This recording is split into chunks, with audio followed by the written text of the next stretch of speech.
எல்லாருக்கும் வணக்கம். மார்னிங் 9:30 ஆக போகுது. பசங்கள்லாம் சாப்பிட்டு ஸ்கூல் போயாச்சு. என் ஹஸ்பண்டும் ஆஃபீஸ் கிளம்பிட்டாரு. இன்றைக்கி இட்லி காலையில் சட்னி பண்ணியிருந்தேன், கொஞ்சம் தான் இருந்தது, அதை எல்லோரும் சாப்பிட்டாங்க. ஸோ அதனால் இட்லியும் பொடியும் தான் இருக்குது இப்போது. அப்புறம் இன்றைக்கி மதியத்துக்கு ஒயிட் ரைஸ் பண்ணியிருக்கிறேன். அப்புறம் முருங்கைக்காவும் மாங்காவும் போட்டு சாம்பார், தேங்காய் அரைச்சி ஊற்றி பண்ணியிருக்கிறேன். நல்லாயிருக்கும். பொதுவாக நான் தேங்காய் போட்டு சாம்பார் பண்ணுறதில்ல, இன்றைக்கி தேங்காய் போட்டு பண்ணால் நல்லாயிருக்கும். அப்புறம் இது வாழைப்பூ பொரியல். வாழைப்பூ பொரியல் கடலைப்பருப்பு போட்டு பண்ணுவேன். கடலைப்பருப்பு போட்டு பண்ணி பாருங்கள், ரொம்பவே டேஸ்ட்டாக இருக்கும். இன்றைக்கி கொஞ்சம் வெயில் நல்லா இருக்கிறதுனால சரி குழம்பு தூளுக்கு அரைச்சிடலாம் அப்படின்னு சொல்லிட்டு மல்லி, மிளகு, சீரகம் எல்லாம் ஒன்றா போட்டு காய வச்சிடலாம். எப்படியும் இந்த அடிக்கிற வெயிலுக்கு 2 நாள் தேவைப்படாது. நல்ல வெயில் கம்மியாக இருந்துச்சு அப்படின்னா நீங்கள் 2 நாள் வரைக்கும் காய போட்டு எடுத்துக்கணும். குழம்புத்தூள் நான் பொதுவாக எல்லா குழம்புக்கும் யூஸ் பண்ண மாட்டேன். காரக்குழம்பு, கத்திரிக்காய் போட்டு செய்கிற கத்திரிக்காய் குழம்பு, அந்த மாதிரியான குழம்புகளுக்கு மட்டும்தான் யூஸ் பண்ணுவேன்.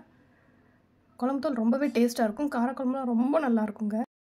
இதுலேயே விரலி மஞ்சள் சேர்க்கறதுனால எக்ஸ்ட்ரா மஞ்சத்தூள் எதுவுமே ஆட் பண்ண வேண்டாம் குழம்பு செய்கிறப்போ. அப்புறமா அரிசி கொஞ்சம் சேர்த்துருக்குறேன், அது கொஞ்சம் நல்லா திக்னஸ் கொடுக்கும் கிரேவிக்கு அப்படிங்கிறதுனால.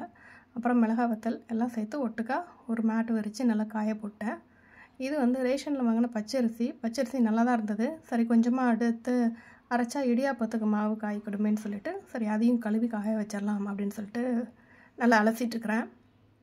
தண்ணி நல்லா வடிய வச்சாச்சு. எப்போதும் சொல்கிற மாதிரி தான், அரிசி கழுவுன தண்ணியை தூர ஊற்றாதீங்க, செடிக்கு யூஸ் பண்ணிக்கோங்க. செடிக்கு நல்லா சத்து இது. இப்போ பாருங்கள், நல்லா சுள்ளுன்னு வெயில் அடிக்குது. எப்படி அடிக்குதுன்னு பாருங்கள், உங்களுக்கே தெரியும். ஒரு துணியை விரித்து லைட்டாக போட்டு எடுத்துக்கலாம். நல்லா காஞ்சதுன்னா டக்குன்னு அரைக்கிறதுக்கு ஈஸியாக இருக்கும் அப்படிங்கிறதுனால எங்கள் வீட்டு செடிகளுக்கெல்லாம் அந்த தண்ணியை நான் ஊற்றிக்கிறேன்.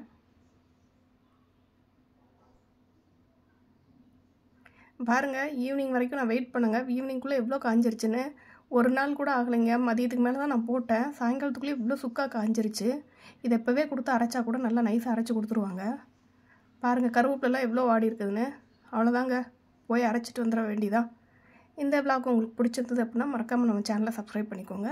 தொடர்ந்து வாட்ச் பண்ணுங்கள்.